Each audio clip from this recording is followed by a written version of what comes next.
Oke, siap, Bung. Yuk. Ya, selamat malam Bapak Ibu dan saudara sekalian. Bersyukur kita malam ini bisa beribadah kembali dalam kebaktian rumah tangga secara virtual di aplikasi Zoom ini. Terima kasih untuk kesediaan kita pada malam hari ini.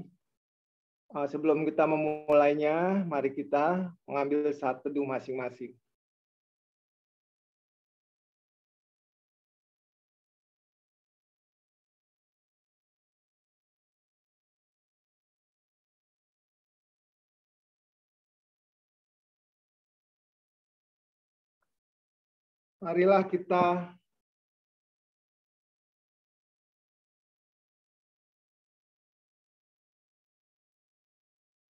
Marilah kita memuji Tuhan dan bersyukur kepada Tuhan secara berbahasan, menyatakan panggilan ibadah kita. Jemaat Tuhan, mari kita mulai kebaktian kita pada saat ini dengan penuh sukacita melalui ajakan beribadah. Pujilah Tuhan, hai segenap insan.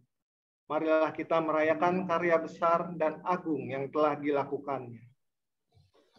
Kami ingin bersukacita dalam pujian, sembah dan hormat. Kini kami berseru agar dengan firman-Mu yang akan kami renungkan dapat mengarahkan wujud syukur kami sebagai umat kepunyaan. Amin. Amin.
Mari kita menaikkan doa syukur kita. Ya Tuhan, Maha Pengasih, kami bersyukur atas segala anugerah dan berkat yang telah kami terima. Atas segala pengampunan dosa-dosa kami. Atas penyertaan Engkau di hari-hari masa pandemi ini. Dan atas kesehatan dan kekuatan serta bimbingan-Mu dalam tugas-tugas kami sepanjang hari ini. Terima kasih Tuhan. Amin.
aja. Baik, Bapak, Ibu, dan saudara-saudara, kita boleh bersama-sama kita awali untuk layanan firman ini dengan doa. Mari kita berdoa. Bapa di dalam sorga, sungguh kami hadir di hadapan hadirat-Mu. Bahkan di tengah-tengah tantangan hidup, pergumulan, dan juga ancaman wabah penyakit, kami saat ini pun juga Tuhan Allah Bapa hanya kepadamu, sungguh kami mau mengharapkan di mana kuasa Tuhan boleh bekerja dalam segala sesuatu. Tapi kami percaya bahwa kehendak-Mu lah di atas segalanya. Karena itu Tuhan Allah Bapa hanya ke dalam tangan-Mu, kiranya Tuhan yang menyertai kami dengan roh-Mu yang kudus, sehingga kami boleh merenungkan dan bahkan menyatakan firman di dalam hidup kami sebagai tuntunan hidup. Ke dalam tangan-Mu kami serahkan saat ini dan terpujilah Tuhan. Amin. Saudara, kita akan bersama membaca dari kitab Mazmur pasal 6.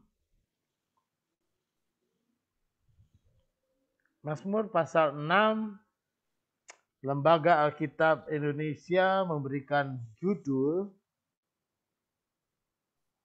Doa dalam Pergumulan. Dalam pergumulan untuk pemimpin biduan dengan pemimpin kecapi menurut lagu yang ke-8, Mazmur Daud. Ya Tuhan, janganlah menghukum aku dalam murka-Mu, dan janganlah menghajar aku dalam kepanasan amarah-Mu. Kasihanilah aku Tuhan, sebab aku merana. Sembuhkanlah aku Tuhan, sebab tulang-tulangku gemetar dan jiwaku sangat terkejut. Tetapi Engkau, Tuhan, berapa lama lagi? Kembalilah pula Tuhan, luputkanlah jiwaku. Selamatkanlah aku oleh karena kasih setia-Mu. Sebab di dalam maut tidaklah orang ingat kepadaku. Siapakah yang akan bersyukur kepadamu di dalam dunia orang mati? Lesu aku karena mengeluh. Setiap malam aku menggenangi tempat tidurku dengan air mataku. Aku membanjiri ranjangku. Mataku mengidap karena sakit hati. Rabun karena semua lawanku. Menjauhlah daripadaku, kamu sekalian yang melakukan kejahatan. Sebab Tuhan telah mendengar tangisku. Tuhan telah mendengar permohonanku. Tuhan menerima doaku. Semua musuhku mendapat malu dan sangat terkejut. Mereka mundur dan mendapat malu dalam sekejap mata. Saudara, demikian pembacaan Alkitab. Berbahagia mereka yang mendengarkan firman Tuhan dan memelihara dalam hidupnya. Haleluya. Bapak, Ibu, dan saudara-saudara yang kekasih di dalam Tuhan, pemazmur pada saat ini ketika dia menyadari bahwa ada orang-orang yang tidak suka dan tidak menyukai dirinya menjadi seorang yang berarti atau bahkan seorang yang berpengaruh. Sebut saja kalau misalnya pemazmur ini adalah Daud. Biasanya kita menyebutnya pemazmur.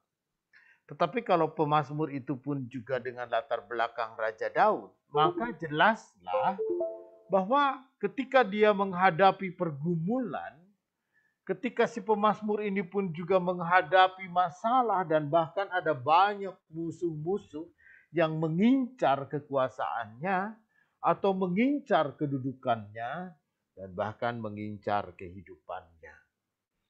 Maka itu bukan lagi menjadi sebuah pergumulan yang begitu gampang bagi pemazmur. Itu menjadi sesuatu yang terancam dan diancam dan hidupnya pun juga menjadi tidak tenang dan tidak damai. Dia harus berlindung dan dilindungi, dia harus dikawal oleh pengawal-pengawal, dia harus dijaga Dan bahkan di dalam segala hal dia pun juga merasa khawatir untuk melakukan banyak perkara. Dan bahkan saudara ketika dia bergumul, ketika dia menghadapi masalah, saudara teologi orang-orang di zaman dulu, maka musibah itu selalu dianggap sebagai hukum Tuhan. Ya, musibah itu pun juga selalu dianggap menjadi sebuah karma. Musibah itu pun juga seringkali dianggap menjadi balasan Tuhan atas kejahatan dan ketidakbaikan dalam hidup kita. Karena itu saudara, entahkah orang sakit kusta misalnya ya, zaman dulu, zaman Yesus pun juga sama, orang sakit kusta itu lalu kemudian dibuang, lalu dikucilkan, dia pun juga lalu tidak boleh masuk ke kota dan bahkan dia harus ada di jauh dari kota keramaian orang. Dan dia menganggap bahwa orang sakit kusta itulah juga adalah orang yang dihukum Tuhan. Orang yang berdosa. Sehingga mereka tinggal jauh-jauh dari kebanyakan banyak orang. Nah saudara, dalam pergumulan itulah maka si pemazmur dia mengungkapkan, ya Tuhan, janganlah menghukum aku dalam murka-Mu. Dan janganlah menghajar aku dalam kepanasan amarah-Mu. Jadi si pemazmur merasa kalau Tuhan marah dia. Pemazmur merasa bahwa Tuhan itu sedang menghukum dia. Pemazmur itu merasa bahwa dia itu adalah orang yang kemudian merasa bahwa dirinya sudah berdosa dan melakukan kesalahan, maka sekarang dihukum Tuhan. Saudara, inilah azab, gitu ya. Kalau di sinetron mah namanya azab, gitu ya, azab dari Tuhan atau hukuman dari Tuhan atau ganjaran buruk dari Tuhan. Nah, saudara, si pemazmur pun juga mengalami hal yang serupa. Dia bergumul, dia bertanya, Tuhan jangan menghukum aku, Tuhan jangan menghajar aku dengan murka atau dengan marahnya Tuhan. Dan bahkan ayatnya yang ketiga dia mengatakan, kasihanilah aku sebab aku merana, sembuhkanlah aku sebab tulang-tulangku gemetar. Ya, Tuhan, jadi si pemazmur dia memohon supaya Tuhan benar-benar mengasihani dia. Ya, dan Tuhan juga boleh menyatakan belas kasihan. Dia percaya bahwa Tuhan itu adalah Tuhan yang Maha Kasih. Betul. Lalu ayat yang keempat, jiwaku sangat terkejut. Ya, tetapi Engkau Tuhan berapa lama lagi? Saudara, ini menjadi sebuah pergumulan. Ketika orang bergumul, ketika orang pun juga mengalami masalah, orang bergumul, aduh, berapa lama lagi? Ya, seperti apa? Apa yang digumuli seperti apa? Saudara yang kekasih di dalam Tuhan, inilah tantangan hidup kita. Ya, saya banyak mendapatkan kesaksian dari beberapa teman, beberapa rekan pendeta yang kemudian kena COVID, lalu kemudian dia bercerita. Saudara, ada salah satu teman saya, yaitu dia seorang pendeta, dia kena kanker paru-paru. Dan paru-parunya tinggal 40%. Bapak Ibu bisa bayangkan, ya ketika dia kena kanker paru-paru, fungsi paru-parunya udah tinggal 40%. Udah begitu dia kena COVID lagi. Mengerikan sekali sampai masuk ke ICU. Nah, itu kan. Dan ketika di ICU itu dia merekam suaranya lalu kemudian dimasukkan ke YouTube. Bukan ke YouTube, ke WA group ya. Saudara yang kekasih di dalam Tuhan, maka ada sebuah pertanyaan bagi dia ketika dia pun juga sudah cukup menderita dengan kankernya. Lalu sekarang dia pun juga kena COVID lagi. Semakin parah keadaannya dan bahkan ketika itu dia sangat lemah sekali. baik secara mental dan juga secara fisik dia sangat lemah sekali. Lalu kemudian ketika itulah dia bertanya, Tuhan berapa lama lagi? Saudara yang kekasih di dalam Tuhan, maka pertanyaan temanku ini tentu saja bukan sebuah pertanyaan untuk sembuh. Mungkin. Ya, Tuhan berapa lama lagi ini gua sembuh? Ya, kalau itu adalah orang yang optimis. Orang yang optimis maka dia kemudian mengatakan, Tuhan berapa lama lagi aku akan sembuh? Tetapi temanku ini dia mengatakan mungkin Tuhan berapa lama lagi? Ya, dengan umurku, dengan suara yang terbata-bata, dengan suara yang sangat lemah, maka dia mempertanyakan, Tuhan berapa lama lagi? Saudara yang kekasih di dalam Tuhan, maka ketika itu dia bercerita, ya saya siap. Hidup ini memang Tuhan punya, kalaupun juga Tuhan siap memanggil, dalam doa dia, Tuhan saya sudah menyerahkan diri. Saya sudah berserah kepada Tuhan. Gitu kan, dan memang benar sekali dia merasa, ya sudah, bagi dia mungkin ini adalah saat-saat yang terakhir. Ya, tapi saudara, rencana Tuhan ya rencana Tuhan. Ya, rencana kita yang kita pikirkan mungkin saudaraku ini, temanku ini, ya mungkin gak akan lama lagi. Tetapi mujizat terjadi, saudara, dia sembuh. Sembuh COVID-nya loh ya. Dia sembuh dari COVID-nya, lalu kemudian negatif, lalu kemudian badannya kembali disegarkan, lalu kembali dia optimis dan dia kembali menjalani proses pengobatan untuk kanker paru-parunya. Saudara, inilah menurut saya gitu kan, di tengah-tengah sebuah realitas kehidupan, bukan cuma temanku ini yang bergumul, tapi semua kita pun juga bergumul ketika kita bertanya, Tuhan berapa lama lagi sih corona ini berlalu? Tuhan berapa lama lagi sih wabah ini berlalu? Saudara, saya baca berita tadi, hampir 400 orang wafat di Jakarta ini setiap harinya. Bapak Ibu bisa bayangkan hampir 400 orang wafat di Jakarta ini. Ya, dalam wabah penyakit sekarang ini. Ini memang bukan main, sangat besar sekali. Gitu kan, karena itu saudara, apa yang terjadi sih dengan hidup kita, apalagi penambahan kasus baru hampir 1000 dan 1200.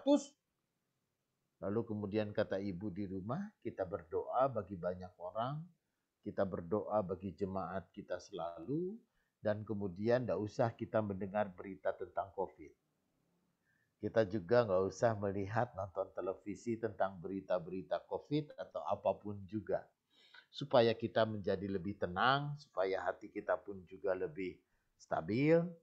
Artinya daripada kita pun juga ada di tengah-tengah sesuatu yang kita tahu tapi membuat kita semakin menjadi khawatir.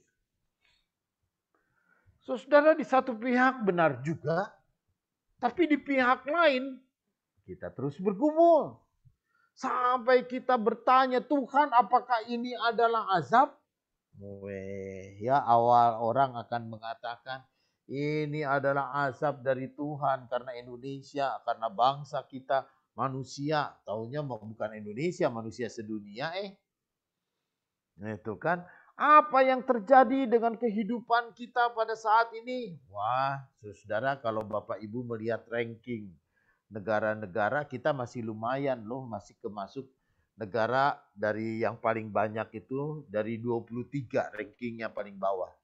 Tapi kalau kita bandingkan dengan Amerika Serikat, dengan India, dengan Brazil, dengan Pakistan, dengan apa semua saudara, di sana penderita COVID-nya begitu banyak dan yang mati juga banyak. Saudara, kalau kita pun juga yang terjadi dalam sebuah realitas kita pada saat ini. Ya kan, lalu kemudian kita akan bergumul bersama dengan si pemazmur. Berapa lama lagi Tuhan? Saudara, kalau kita melanjutkan, si pemazmur dia mengatakan, ya dalam pergumulannya dia menggenangi tempat tidurnya dengan mengeluh dan air mata membanjiri ranjangku. Dia menangis dan dengan sungguh-sungguh dia pun juga bergumul dengan kehidupannya. Tetapi pada saat itulah juga dia yakin benar. Ya, cara Tuhan bekerja dan cara Tuhan membuat segala sesuatu dan cara Tuhan melimpahkan kebaikan kepada tiap orang memang berbeda-beda. Ada orang sehat kok.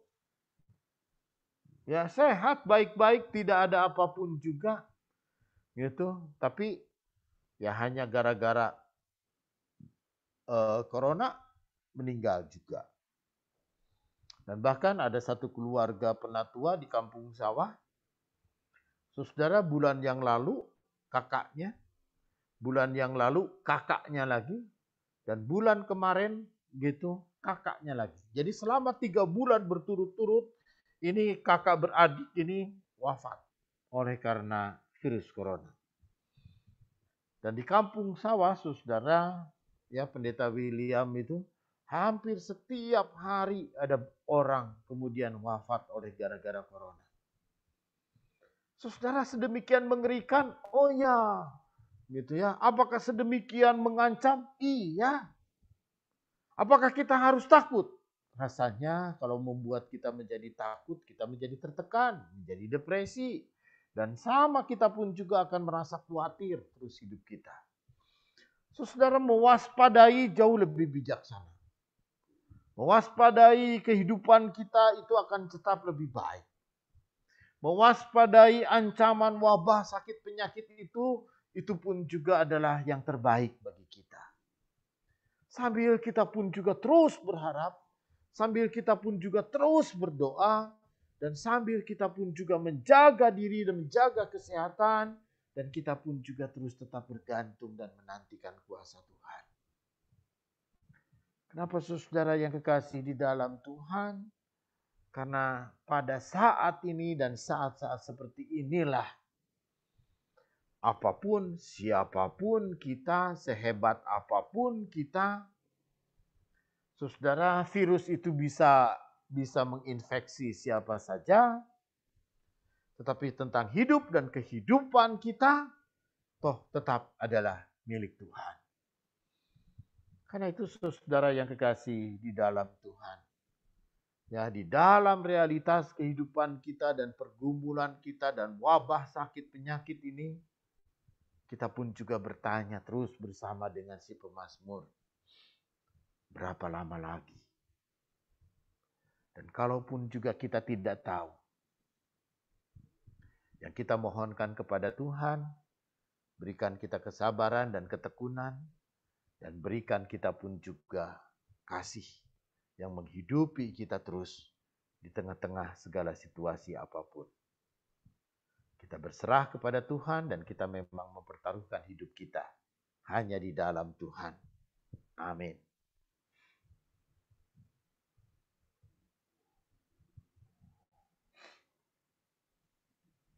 Silakan, Bung.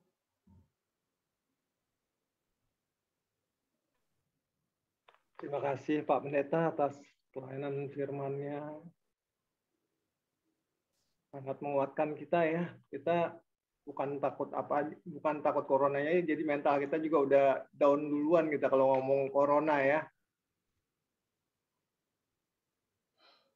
Mari kita saatnya untuk memberikan persembahan syukur kita.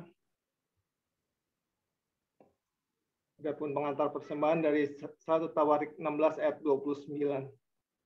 Berikanlah kepada Tuhan kemuliaan namanya. Bawalah persembahan dan masuklah menghadap Dia. Sujudlah menyembah kepada Tuhan dengan berhiaskan kekudusan. Diberikan kepada jemaat untuk memberikan persembahan sebagai ungkapan syukur penyertaan Tuhan dan upaya mendukung segala penata layanan di GKP Efata Cakung yang dapat dikumpulkan dan diserahkan di amplop yang dapat diserahkan pada kebaktian minggu atau ditransfer ke rekening BCA dengan nomor rekening 63302708660 atas nama Margareta de Sumua. Mari kita dengan penuh sukacita membawa persembahan kepada Tuhan dengan bersama menyanyi dari NKB 199. Sudahkah yang terbaik ku berikan?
Bapak, Ibu, dan saudara-saudara, untuk doa persembahan dan doa syafaat ini akan dibawakan oleh Pendeta Raharjo Prihartono. Kami persilahkan Pak Pendeta.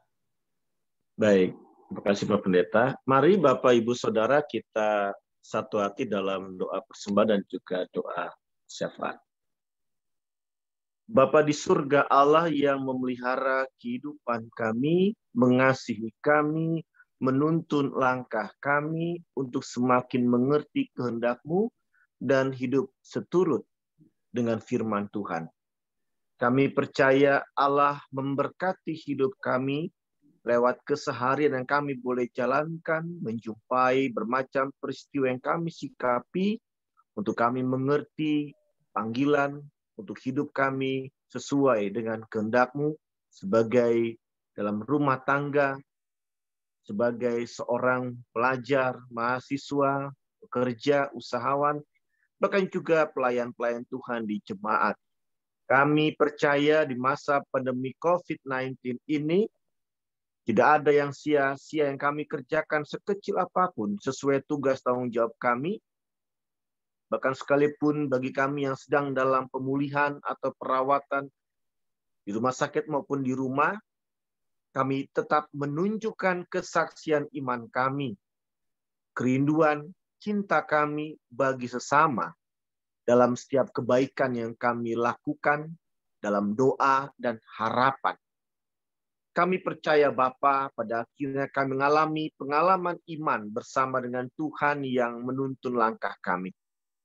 Maka biarlah bagi saudara-saudara kami yang sedang dalam keadaan sakit dan pemulihan, khususnya yang boleh sembuh dari COVID, menyaksikan kebaikan Tuhan, kuasa Tuhan bekerja. Kau sempurnakan terus harapan dalam kehidupan selanjutnya, kebersamaan yang dilakukan pasca COVID.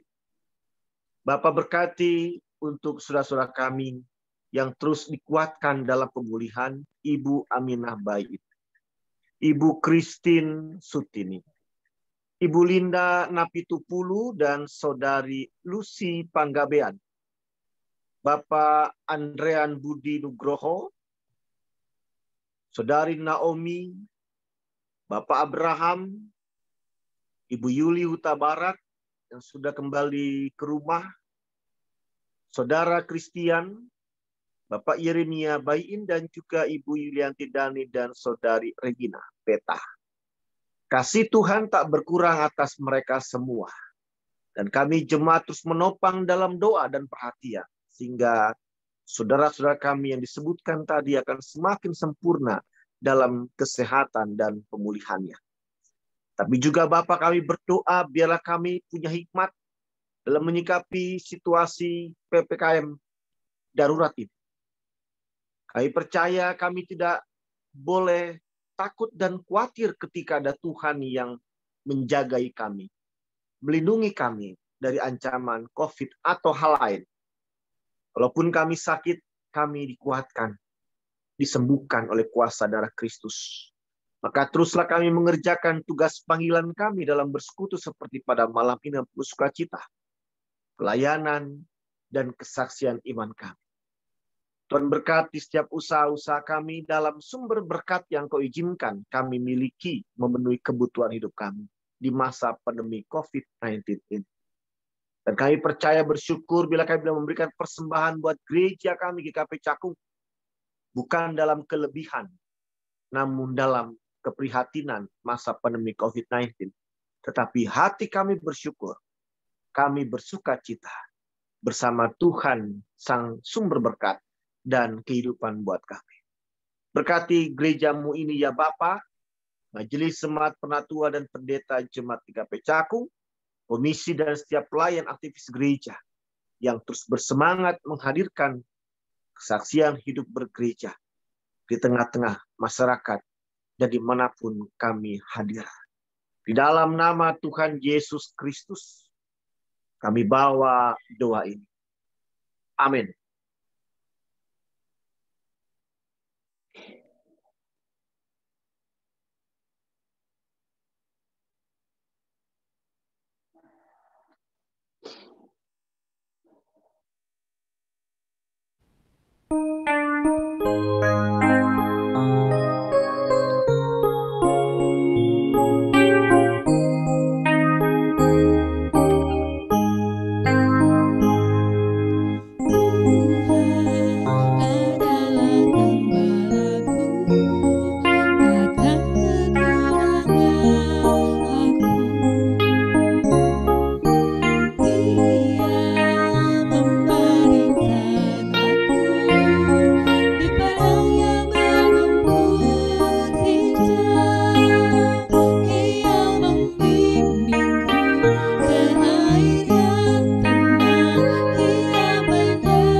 Baik, saudara-saudara, saat kita menerima berkat Tuhan, kiranya kasih karunia Tuhan Yesus Kristus dan kasih Allah dan persekutuan Roh Kudus menyertai saudara dari sekarang ini sampai selama-lamanya.